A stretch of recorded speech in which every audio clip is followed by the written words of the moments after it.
오늘 말씀은 마가복음 14장 32절에서 42절입니다. 여러분 큐티 하시는 분들 오늘 다 이 본문 가지고 큐티 하셨죠?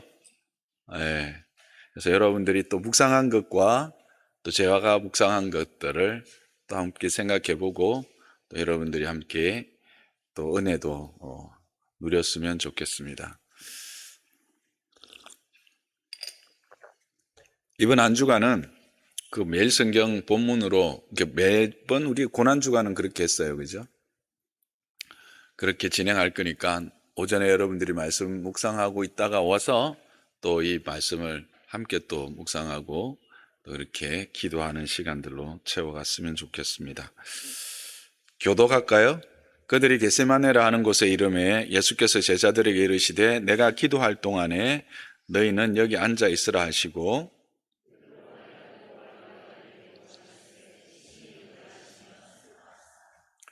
말씀하시되 내 마음이 심히 고민하여 죽게 되었으니 너희는 여기 머물러 깨어 있으라 하시고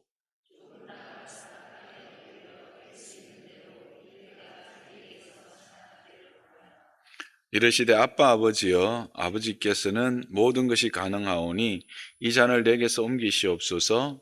그러나 나의 원대로 마시옵고 아버지의 원대로 하옵소서 하시고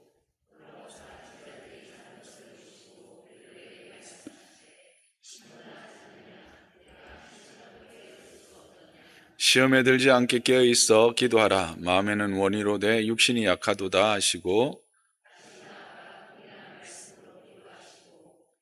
다시 오사 보신즉 그들이 자니 이는 그들의 눈이 심히 피곤함이라. 그들이 예수께 무엇으로 대답할 줄을 알지 못하더라.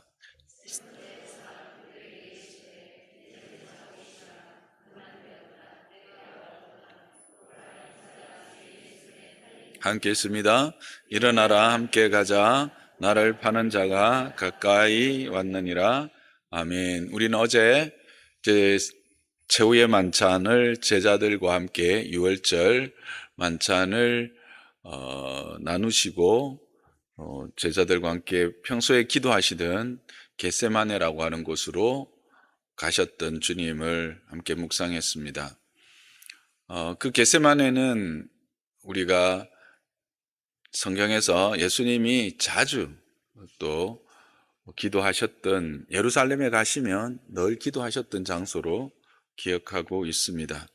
오늘도 예수님이 그곳으로 제자들과 함께 가셨고 보통은 혼자 많이 가셨는데 오늘은 제 제자들과 함께 갔습니다. 11제자와 함께 가서 그 중에서 특히 베드로와 또 야고보, 요한을 따로 이렇게 데리고 조금 더 떨어져서 그렇게 기도하시는 모습을 봅니다. 우리가 쭉 읽으면서 또 이때까지 이 본문을 읽으면서 이때 주님의 심정이 어땠을까 좀 짐작이 가실 겁니다. 그죠?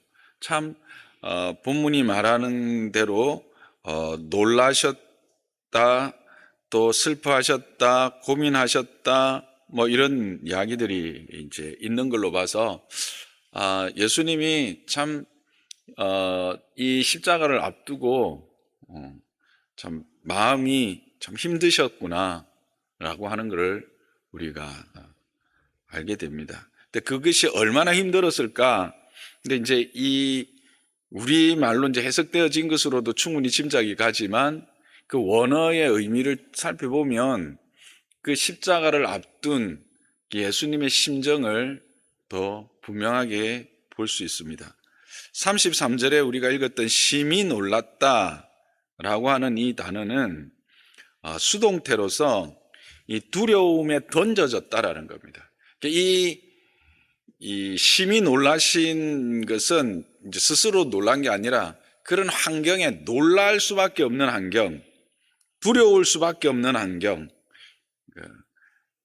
놀라움과 두려움이 압도되는 환경 가운데 지금 던져진 겁니다. 십자가는 그런 거라는 거죠. 여러분 중에 예수님 하나님이신데, 하나님의 아들이신데 뭘 두려우셨을까? 이렇게 생각하실 분들이 있을 거예요. 그냥 우리가 아는 것처럼 예수님은 인성을 가지신 우리처럼 배고프시면 식사 안 하시면 배고프시고 또 슬픈 일도 보면 함께 슬퍼하시고 두려움은 함께 느끼시는 그런 분이셨어요. 그래서 우리를 채울하지 못하실 분이 아니라 그 모든 것을 육신으로 직접 채울하심으로 우리를 더 잘 아시는 분이라고 성경은 이야기하고 있죠. 그래서 예수님의 그 인성의 부분이 이 인간의 모든 연약함들을 그대로 채울하십니다. 경험하시고 아시는 거예요. 예수님이 지금 그 십자가 앞에서 그런 상태로 내던져졌다라고 하는 겁니다. 심히 놀라시며 하니까 우리는 이제 내가 이제 예수님이 막 놀랐다라는 거라고 알 수 있는데 그게 아니라 십자가라는 상황, 단지 죽음이 아니라 모든 인류의 죄를 짊어지시고 그것을 해결하려고 하는 이 십자가 앞에서의 상황은 두려움이나 놀라움에 압도되어서 던져져 있는 상태, 그것을 지금 표현하고 있다는 거예요. 그게 꽉 눌린 겁니다. 여러분들이 혹시 이제 수술하신 분들이 있으신가요? 특히 이제 큰 수술들을 앞두신 분들은 그 수술 날짜가 오면 어때요? 막 자신도 모르게 움츠려듭니다. 그런 거죠. 그렇게 큰 압박을 받고 계셨던 거죠. 슬퍼하셨다라고 하는 것은 이거는 능통태입니다. 그래서 그런 상태에 던져져서 그 두려움과 놀라움에 압도되는 상태에 던져짐으로 인해서 거기에 억눌려서 낙심하며 고통하고 있는, 그래서 슬퍼하다라고 하는 이것은 그냥 우리가 말하는 좀 슬픔 정도가 아니라 큰 낙심으로 또 큰 고뇌로 고통을 겪는 걸 말합니다. 그러니까 십자가는 그런 거예요. 십자가는 우리로 하여금 고뇌하게 하고 그것으로 크게 낙심하게 하는 겁니다. 그래서 심히 고민했다라고 말하죠. 이게 뭐냐면 죽음의 원인이 될 만큼의 슬픔에 빠지다, 이런 어떤 해석을 할 수가 있습니다. 그러니까 큰 고뇌로 인하여 고통하면서 그것이 어떤 상태냐면 죽음에 들어가는 그런 슬픔에 빠져 있는 거예요. 그러면서 기도하실 때 죽게 되었으니 이렇게 이제 또 스스로 고백하시죠. 34절에 심히 고민하여 죽게 되었으니, 이 말은 이제 정말 육체와 영이 분리되는 상태, 죄로 인한 영혼의 죽음의 상태를 말하는 겁니다. 그냥 몸이 죽게 된 정도가 아니라 우리가 말하는 하나님과의 분리를 경험하게 되는, 그것을 앞두고 있는 거예요. 그러니까 어느 정도의 이 압박과 고뇌 가운데 지금 고통하면서 억눌리고 있는지를 좀 이해가 되시죠? 우리 한글로도 충분히 이해가 되는데 이렇게 원어를 조금 더 살펴보면 그냥 가벼운 그런 단지 어떤 육신의 죽음을 앞둔 그 정도의 고뇌가 아니라는 겁니다. 우리가 바울이 이야기했던 것처럼 이 땅에도 의인들을 위해서도 또 의로운 일을 위해서도 스스로 몸을 초계같이 던지는 사람들이 많지 않습니까? 그렇죠?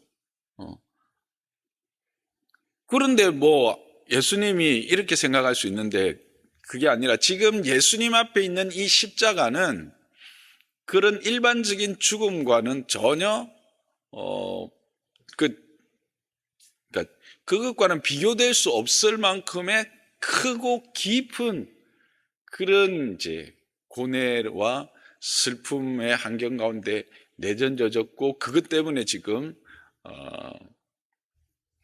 슬픔에 빠져 있는 것이죠.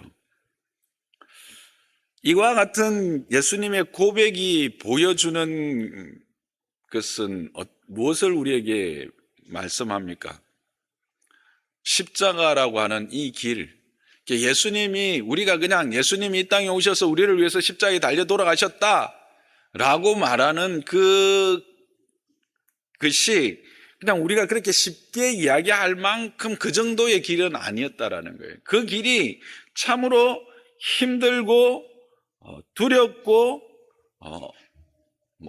제가 이 형용사 이 표현을 잘 못해서 근데 여러분들이 그 짐작이 가실 거예요. 그런 깊은 수렁에 빠져서 어떻게 본인이 할 수 없는 막다른 골목 앞에 있는 큰 어두움에 완전히 압도된 듯한 그런 상태입니다.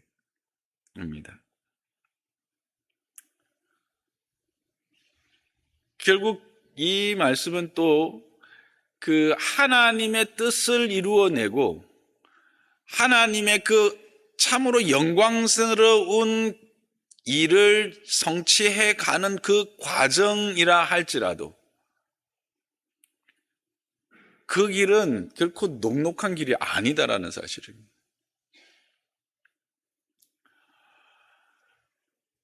예수님 자신이 이 땅에 오신 이유잖아요. 십자가는.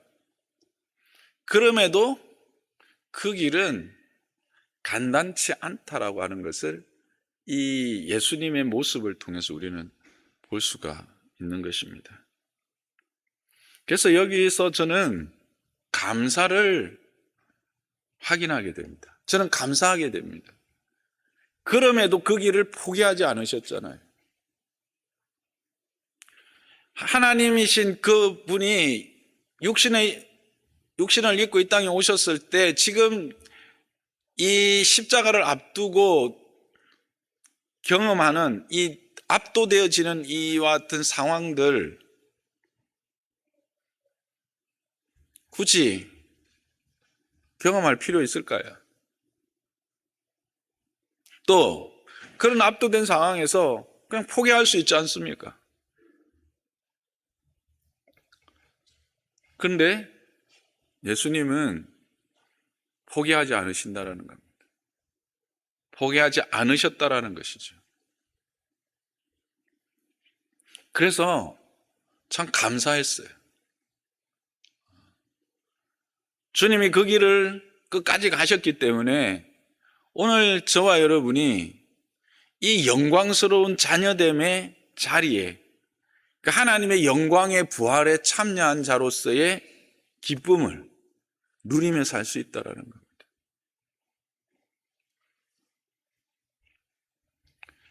그렇지만 이제 다시 그 자리로 가보면 예수님이 참으로 두려움과 공포 가운데 계시는 거예요. 그런데 그것을 해결하는 방법이 무엇이었는가 하는 것을 또 우리에게 교훈해 주고 있습니다. 예수님이 그런 두려움과 공포를 해결하기 위해서 택하신 방법이 뭡니까? 신비하게 뭔가 능력을 행하신 겁니까? 자신이 무리도 그러셨잖아요. 바람도 그냥 잔잔하게 하셨잖아요. 그렇게 하지 않으셨다는 거예요. 뭐 하신 거예요? 기도하셨습니다. 그 엄청난 죄로 말미암는 이 무게, 죄에 싹신 죽음의 두려움, 이거는 이제 육체적인 두려움이 아니라 하나님과의 분리죠. 하나님과 한 번도 떨어진 적이 없는 그분이 엘리 엘리 라마 사막다니, 우리 나중에 이제 뒤에 나오는 것처럼 그렇게 울부짖을 수밖에 없는 그런 죽음의 두려움, 그것을 극복하는 방법으로 다름 아닌 기도를 선택하셨다는 겁니다. 그것을 극복하는. 이것을 우리는 주목해야 합니다. 여러분은 여러분의 삶에 도저히 해결할 수 없을 것 같고 도저히 감당할 수 없을 것 같은 문제들, 두려움들 가로막으면 여러분은 어떻게 해결하고 계십니까? 어떤 방법을 사용하고 계십니까? 예수님이 능력이 없었습니까? 예수님이 능력이 있으셨습니다. 예수님 말씀하셨습니다. 지금도 내가 명령하면 하늘 군대가 와서 이 땅을 순식간에 심판할 수 있다. 다 멸할 수 있다. 라고 말씀하셨어요. 근데 그 능력을 사용하지 않으셨다라는 겁니다.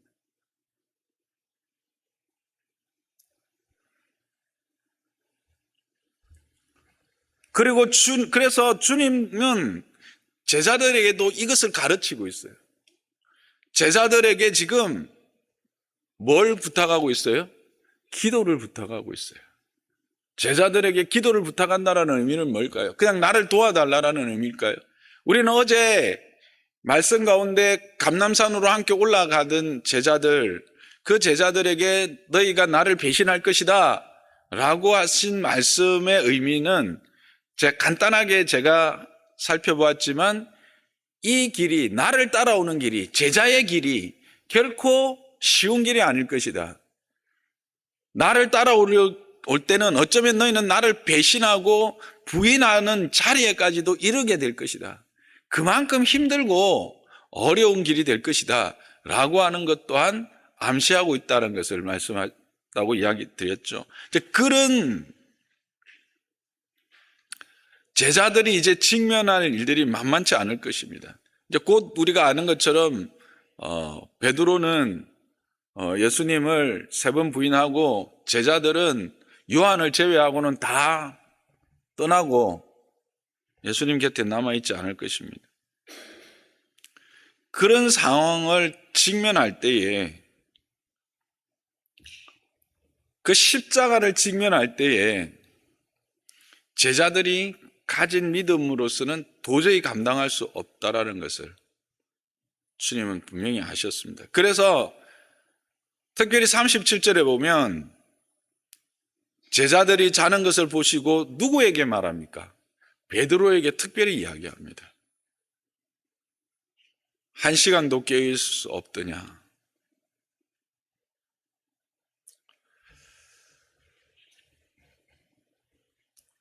이것을 말씀하신 것은 곧 막닥뜨릴 현실은 그렇게 주님을 3번 부인하고 그것으로 끝나는 것이 아니라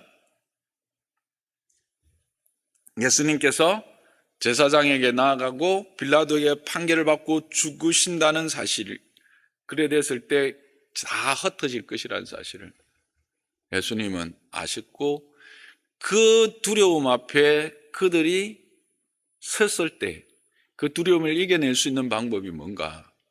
기도밖에 없더라는 겁니다. 우리는 지금 이런 어떤 적색 순교에 대한 문제들은 실제로 직면해 있지 않습니다. 그러나 우리들에게도 동일하게 백색 순교의 순간들, 그것이 요구되어지는 상황들은 언제든지 우리 앞에 설 수 있다는 사실을 우리는 알고 있습니다. 그리고 이것은 우리뿐만 아니라 지금 적색 순교를 당하고 있는 무슬림 땅이나 또 공산 치하에 있는 성도들에게는 그 십자가를 마주하게 될 때, 그 십자가를 감당하게 될 때 그 두려움과 공포를 너희는 어떻게 해결할 수 있느냐라고 지금 답을 주고 계시는 겁니다. 그것을 해결할 수 있는 방법은 다름 아닌 기도다라고 하는 것입니다.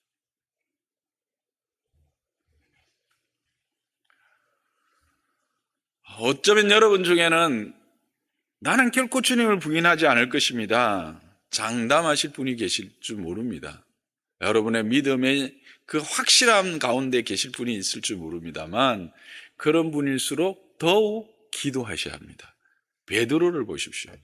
예수님이 다른 제자들 다 두고 나는 죽을지언정 주님을 배반하거나 떠나지 않을 것입니다 말했던 베드로에게 직접 이야기했다라는 것은 또 다른 사인도 되는 것 같습니다.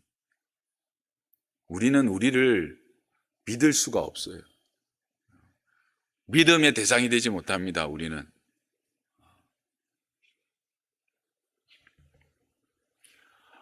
그러면 어떤 기도를 해야 되는가? 그런 십자가에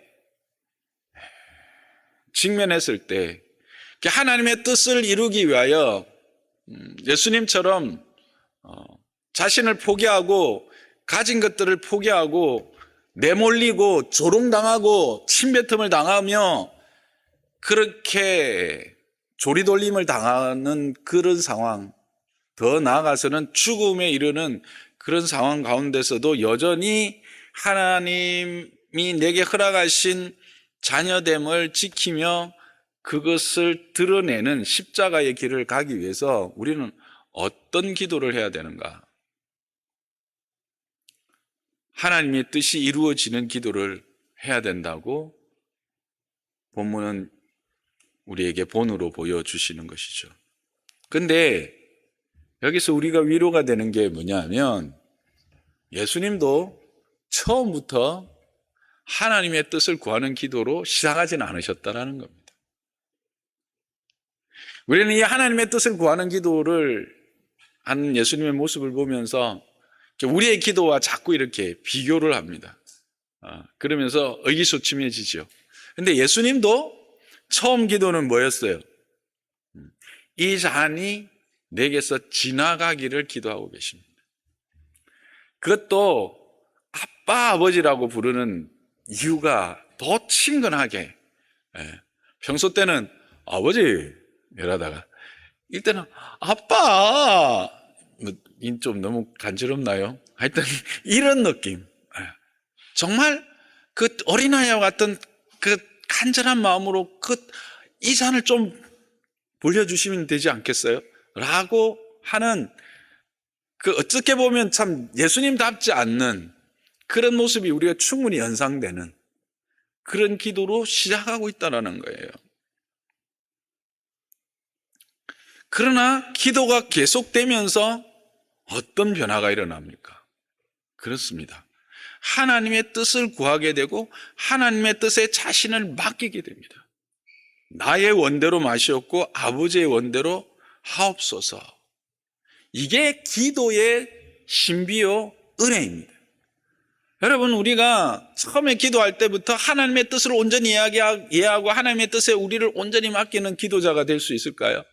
어떤 분들은 기도 좀 하다가 하고 나는 막 기도가 나하고는 안 맞는가벼 하고 하는데 아닙니다. 기도는 그런 것입니다.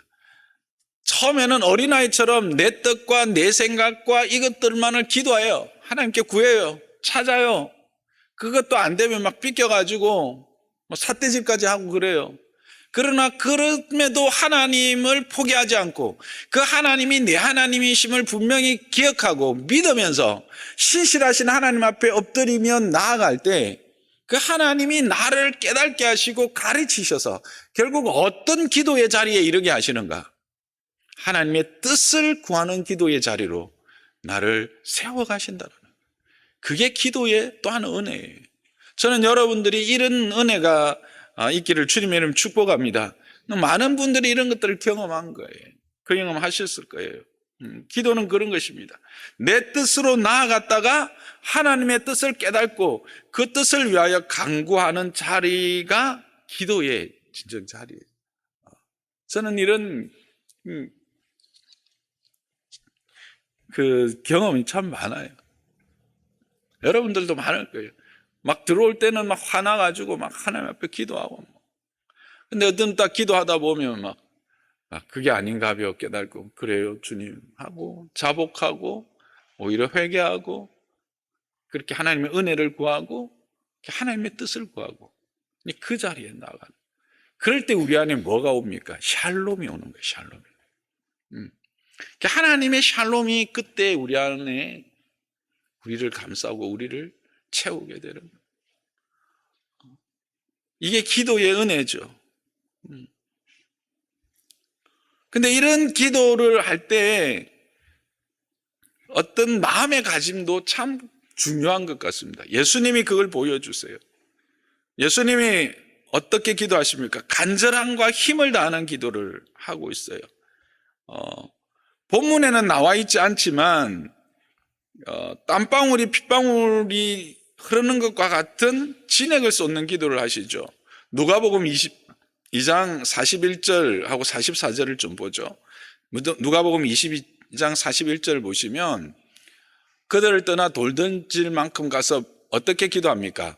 무릎을 꿇고 기도합니다. 근데 여기서 우리가 무릎을 꿇고 기도한다라는 게 그냥 우리가 무릎을 꿇고 기도하는 정도가 아니라고 생각합니다.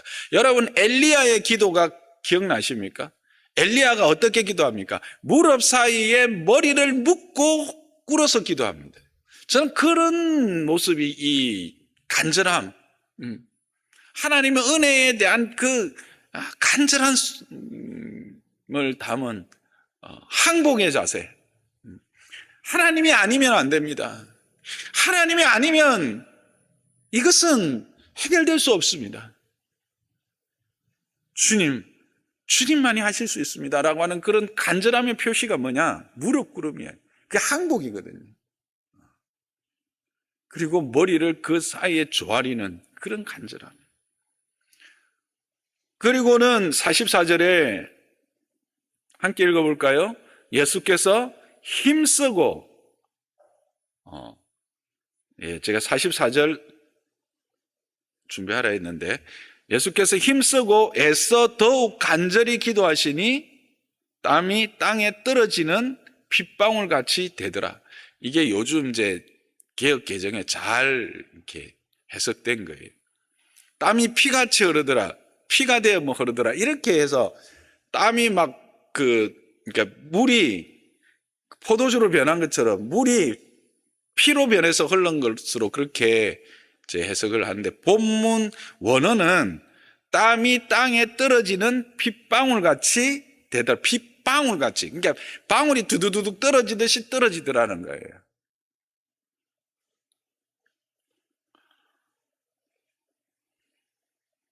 여러분들 기도하면서 몸이 젖어 보신 적이 있으세요?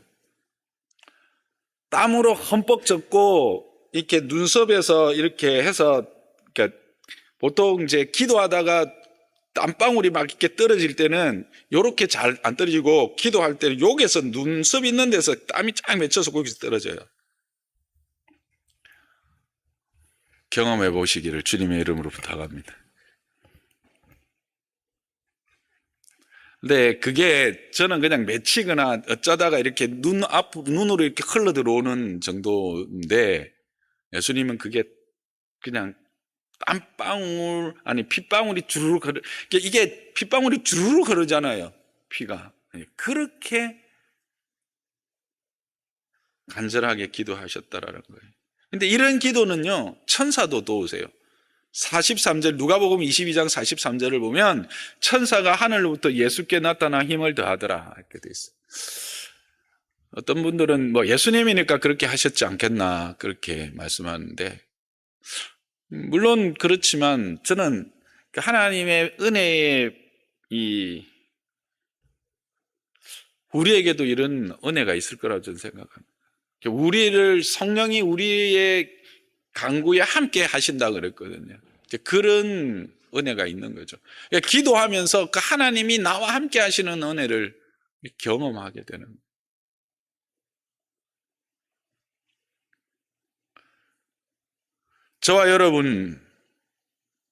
저와 여러분은 주님이 가신 이 십자가의 길에 초대받은 자들입니다. 주님이 말씀하십니다. 누구든지 나를 따라오려거든 자기를 부인하고 자기 십자가를 지고 나를 쫓을 것입니다. 근데 자기 십자가라고 하는 게 뭘까요? 그냥 내 문제 그때 아니라 그랬죠. 내 어려움, 내 고통 아니에요.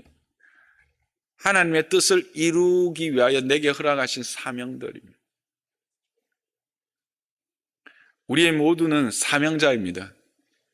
예수님에게 십자가는 그냥 죽음의 도구가 아니잖아요. 그것은 하나님의 뜻을 이루는 사명의 상징이에요. 각자에게 우리의 사명이 있다라는 거예요. 하나님의 뜻을 이루는 우리의 사명이 있어요. 그 길에 우리는 초대받은 자예요. 영광스러운 초대죠. 그러나 이 영광스러움과 함께 이 길이 어떻다고요? 녹록지 않다라는 거죠. 때로는 두려움이 있고 슬픔이 있고 말할 수 없는 낭망에 처할 때가 있다라는 거죠. 그 길을 어떻게 우리가 감당하여 결국은 그 영광의 영화로움에 들어갈 것인가? 그 길 위에서 기도하는 수밖에 없다는 거예요.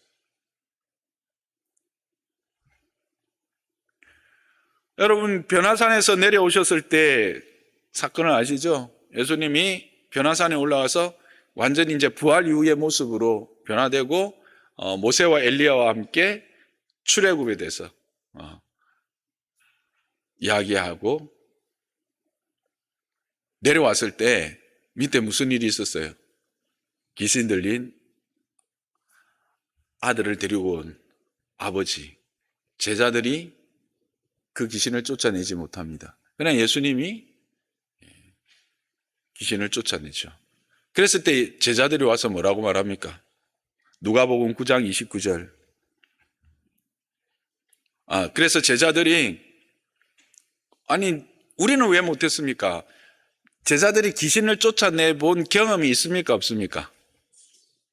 언제 있죠? 70인 전도대로 파송되었을 때 돌아와가지고 와 주님 우리가 기도했더니 귀신이 쫓아나고 그래서 그래 그때 마귀가 떨어지는 걸 내가 봤다. 돌아가는 이야기지만 여러분 우리에게도 그런 은혜가 있는 줄 믿으시기 바랍니다. 그런 능력이 있어요. 예수 믿는 사람들에게 함부로 귀신들이 오질 못해. 와도 한순간에 그냥 박살납니다. 두려워하지 마세요. 제가 한 번씩 이야기했던 것 같은데 아무것도 아닙니다. 그냥 예수 이름으로 말하면 툭툭 떨어지는 것들이 귀신들이. 어쨌든 그때 예수님이 뭐라고 말씀하십니까? 누가복음 9장 29절에 이르시되 기도 외에는 다른 것으로는 이런 종류가 나갈 수 없느니라.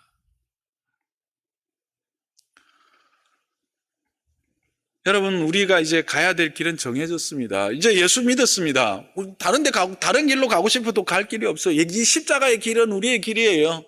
우리의 사명의 길입니다. 근데 그 길을 기쁨으로 즐겁게 또 은혜 안에서 갈 수 있는 방법은 뭘까요?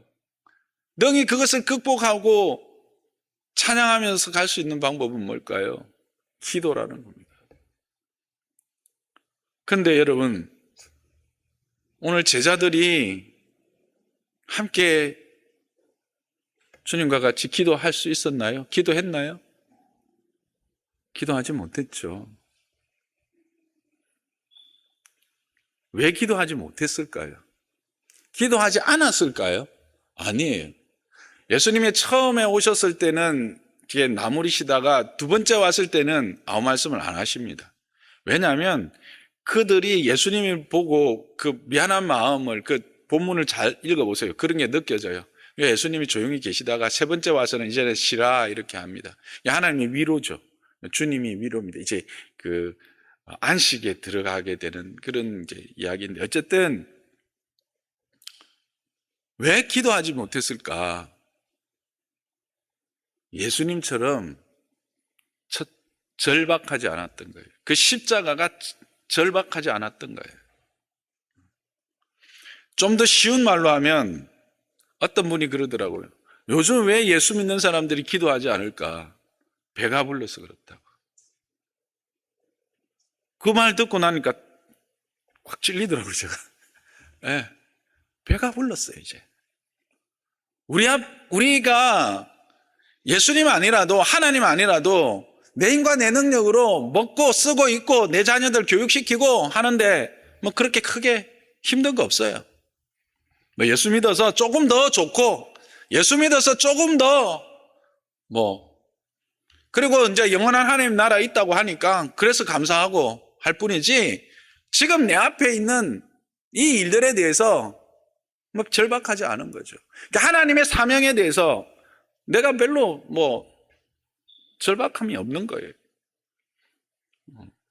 이걸 한 걸음 더 나가면 지금 벌어지고 있는 이 사건에 대해서 내가 절박하지 않은 거예요. 이 십자가라고 하는 하나님의 일에 대하여 나는 별로 절박하지 않은 거예요. 무죄할 수도 있어요.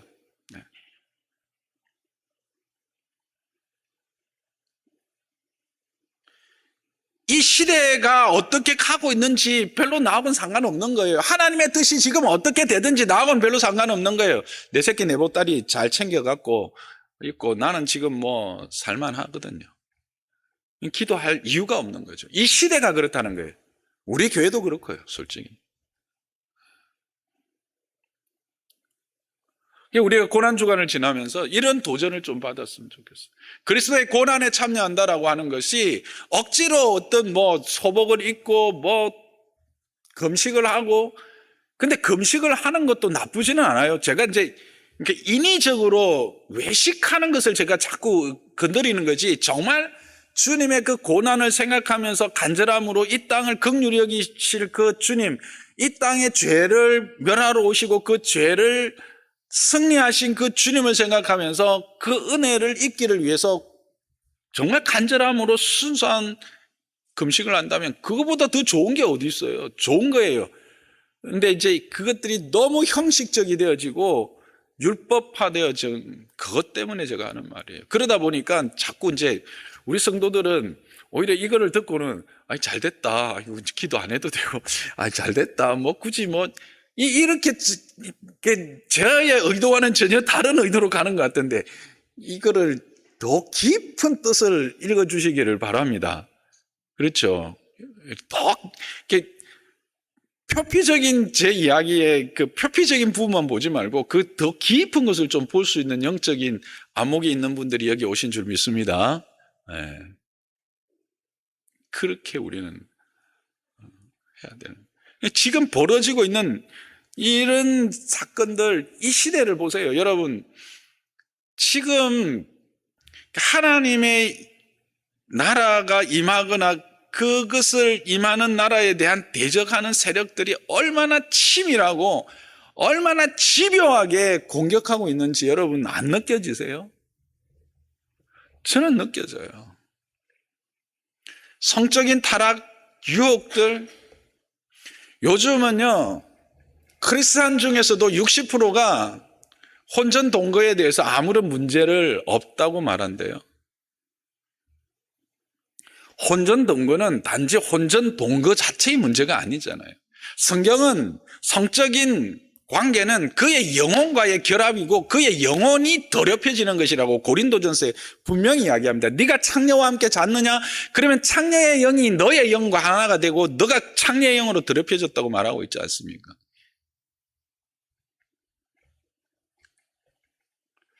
이게 아주 분명한 한 증거들이에요. 그리고 하나님의 창조의 질서들을 파괴하고 교회를 아주 집요하고도 집요하게 그리고 세밀하게 조금씩 하나님의 나라의 일들을 해나가는 것들을 방해해 나가는 세력들이 얼마나 많은지 몰라요.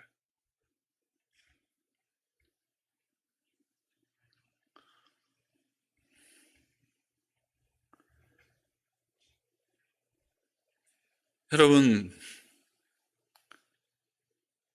우리가 가야 될 길은 정해져 있습니다.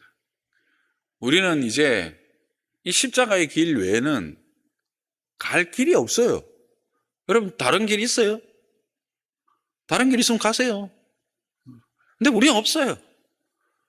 이 십자가의 길밖에 없다니까요. 근데 이 길을 갈 수 있는 방법을 우리에게 말씀하신 거예요. 그리고 그 길에 누가 함께 하시는 거예요? 주님이 함께 하신다. 로마서에 분명히 말씀하죠. 성령도 우리의 연약함을 아시고 또 그리스도께서 지금 하나님의 보좌 우편에서 우리와 함께 기도하신다는 사실을 우리는 계시록을 통해서도 확인했죠.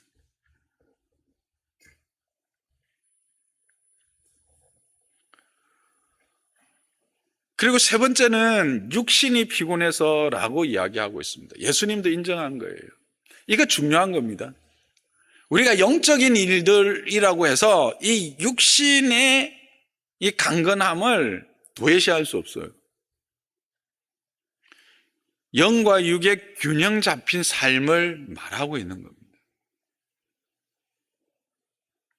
육신이 연약해서는 영적인 사명을 감당하는 데 한계가 있습니다, 분명히. 그래서 우리는 영과 육을 아주 균형 잡히게 잘 가꿔야 해요.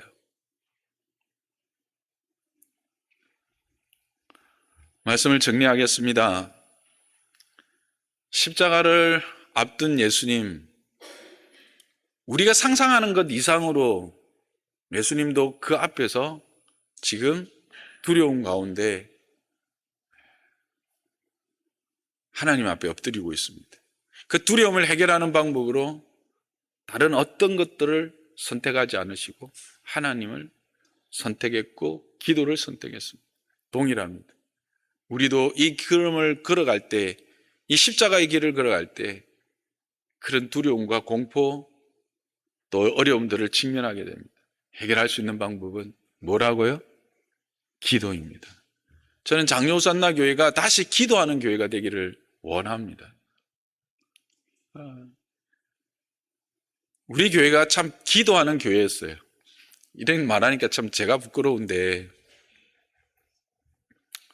수요 예배하면 70명씩 나왔었어요.